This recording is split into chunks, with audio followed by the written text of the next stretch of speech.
નમસ્કાર દોસ્તો, આપ જોઈ રહ્યા છો ભગવાન શ્રી જગન્નાથની 148મી રથયાત્રા અમદાવાદથી।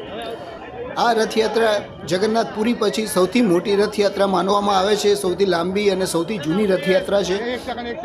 પરંપરાગત રૂપથી આ રથયાત્રા નીકળે છે અને વર્ષોથી આ રથયાત્રા જગન્નાથ મંદિરથી નીકળીને સરસ પૂજાય છે અને સરસ પૂજતી મંદિર સાંજે 7 વાગે પરત આવે છે। આપ જોઈ શકો છો કે ખલાસી ભાઈઓ બેઠા છે, રથ ખેંચવા માટે રાહ જોઈ રહ્યા છે કે ક્યારે મુખ્યમંત્રી સાહેબ આવે અને પહન વિધિ કરે ને આપણે રથ ખેંચે। અત્યારના ગૃહમંત્રી શ્રી હર્ષ સંઘવી સાહેબ પહોંચ્યા છે। આપ જોઈ શકો છો કે હર્ષ સંઘવી સાહેબ પહોંચ્યા છે અને ટૂંક જ સમયમાં મુખ્યમંત્રી શ્રી ભૂપેન્દ્રભાઈ પટેલ આવશે અને પહન વિધિ કરશે। અત્યારના પહન વિધિની વિધિ ચાલી રહી છે। સોનાની સાવરણીથી રથને આગળ વધવાનો જે માર્ગ છે એ સાફ કરવામાં આવે છે પહન વિધિમાં અને ત્યારબાદ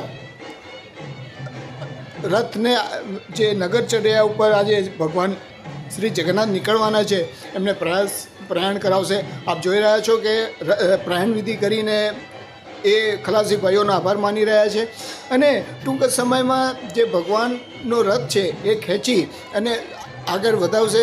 ભગવાનને આજે નગરચર્યા ઉપર જે નીકળવાના છે, આપ જોઈ શકો છો કે રથને ખેંચીને આગળ વધારવાની જે વિધિ છે એ એમને પૂરી કરી છે। રથ ખેંચી રહ્યા છે, આપ જુઓ છો એમની જોડે અમિતભાઈ શાહ બી ઉપસ્થિત છે, હર્ષ સંઘવી સાહેબ બી છે અને બધા રથ ખેંચી અને ભગવાનનો જે પહેલો રથ છે એ આગળ દરવાજાની બહાર ખેંચી રહ્યા છે, નગરચર્યા ઉપર લઈ જઈ રહ્યા છે। બહુ મોટી સંખ્યામાં ભાવિ ભક્તો સવારના 3 વાગ્યાથી મંદિરમાં ઉપસ્થિત છે અને જે મંદિરમાં નીકળી છે અને ખૂબ સારી રીતે આજે જ્યારે પક્ષીઓનું પણ આ 9 વર્ષ છે ત્યારે દેશ વિદેશમાં રહેતા પક્ષી પરિવારોને પણ આજના વર્ષે નુકસાન વરસાદ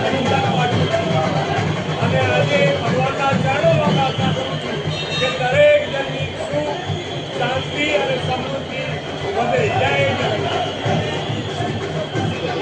જગન્નાથ ભગવાનની જય, જગન્નાથ ભગવાનની જય, સુભદ્રાજીની જય, બલભદ્રદેવની જય।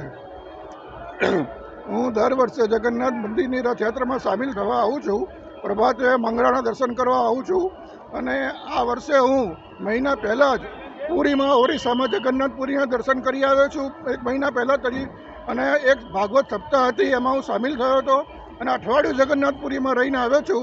મને જગન્નાથ ભગવાન પ્રત્યે રથયાત્રાની સૌથી આકર્ષક વસ્તુ હોય તો અખાડા હોય છે। આપ જોઈ રહ્યા છો કે 27 નંબરનો અખાડો જે છે એ અહીંયા આગળ પોતાના કરતા બતાવી રહ્યા છે। 28 નંબર 27 નંબર આપ જોઈ શકો છો કે લોકો પોતાના કરતા બતાવી રહ્યા છે અને ઘણી એનજીઓ ત્યાં આગળ ઉપસ્થિત છે।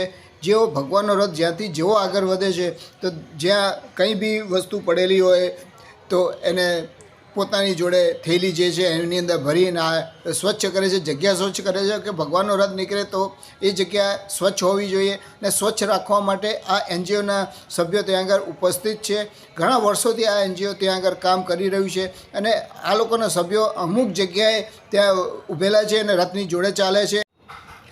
મંદિરની રથયાત્રાની જોડે જોડે ખટારાઓ ચાલતા હોય છે જેમાં મગનો પ્રસાદ હોય છે। આ પ્રસાદ એ લોકો રસ્તામાં ભાવિ ભક્તોને આપતા હોય છે।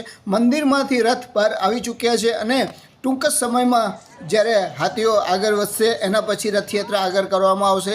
અત્યારના રથનો હાથીઓ રાયપુર દરવાજા ઉપર પહોંચી ચૂક્યા છે અને મંદિરમાંથી રથ બહાર આવી રહ્યા છે। એટલે આપ જુઓ કે ભગવાન શ્રી જગન્નાથની 148મી રથયાત્રા પ્રારંભ થઈ ચૂકી છે અને આપ જોઈ શકો છો કે ટૂંક સમયમાં મુખ્યમંત્રી સાહેબ આવશે અને રથની પહન વિધિ કરાવીને શુભારંભ કરાવશે અને એ રથયાત્રા નગર ચર્ચા ઉપર આજે નીકળશે। આજે એવો દિવસ હોય છે કે ભગવાન પોતે સ્વયં દર્શન આપવા માટે ભક્તોને આવે છે અને એક શુભ ઘડીનો લાભ લેવા માટે અમદાવાદવાસીઓ સવારથી રાહ જોઈ રહ્યા છે કે ક્યારે ભગવાન આવે અને ક્યારે એમના દર્શન કરીએ। કેમેરામેન અંકિત પ્રજાપતિ સાથે જગન્નાથ મંદિરથી અલ્પેશ શાહ।